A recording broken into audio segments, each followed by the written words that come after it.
Naxçıvan Muxtar Respublikası Rəssamlar Birliyinin Bəhruz Kəngərli adına sərgi salonunda Novruz bayramına həsr olunan Bahar Rəngləri adlı sərgi təşkil olunub.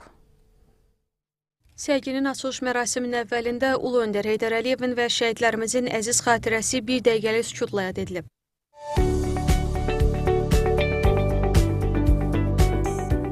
Tədbirdə Rəssamlar Birliyinin sədri, Milli Məclisin deputatı Ülviyə Əmzəyeva sərgiyə təqdim olunan əsərlərdə Novruzun milli mədəni irsimizin ayrılmaz hissəsi olduğunu, qədim el bayramının baharın gözəlliyini və xalqımızın dəyərlərini əks etdirdiyini qeyd edib. Vurğulanıb ki, rəssamların bu əsərləri vasitəsilə adət-ənənələrimiz yaşadılır və gələcək nəsillərə ötürülür. Türkiyənin Naxçıvandakı baş konsulu Asif Kaya, Naxçıvan şəhər icra hakimiyyəti başçısının birinci müavini Əhməd Vəliyev və Naxçıvan Dövlət Universiteti Təsvir Sənət Kafedrasının dosenti Cavid İsmailov sərginin əhəmiyyətini vurğulayaraq Novruzun milli kimliyimizin ayrılmaz hissəsi olduğunu qeyd edib, xoş arzularına çatdırıblar. Bizim rəssamlarımız da məhz Novruz bayramına xüsusi olaraq həmişə hazırlaşırlar və bu əsərlər nə qədər vaxt keçsə də belə hər zaman baxımlı və maraqlı olur.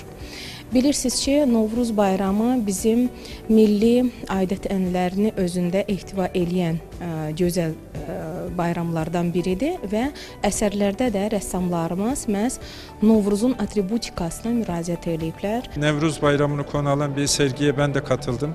Emeği geçen herkese teşekkür ediyorum. Ressamlarımız Nevruz'la ilgili duygu düşüncelerini yansıtmışlar. Çok anlamlı bir sergi. Nevruz gibi önemli bir değerimizi layıkıyla yaşatmak, gelecek kuşaklara aktarmak bizim önemli bir görevimiz. Bu anlamda bu sergiyi çok anlamlı buluyorum. Emeği geçen herkese teşekkür ediyorum. Sərgi tamaşaçılar tərəfindən də maraqla qarşılanıb. Burada çox simvolik janrda işlənən əsərlər var. Yaxşı rəssamlarımızın, əməkdar rəssamlarımızın işlərinə nəzər yetirdik, özləri ilə birlikdə işlərini təhlil elədik.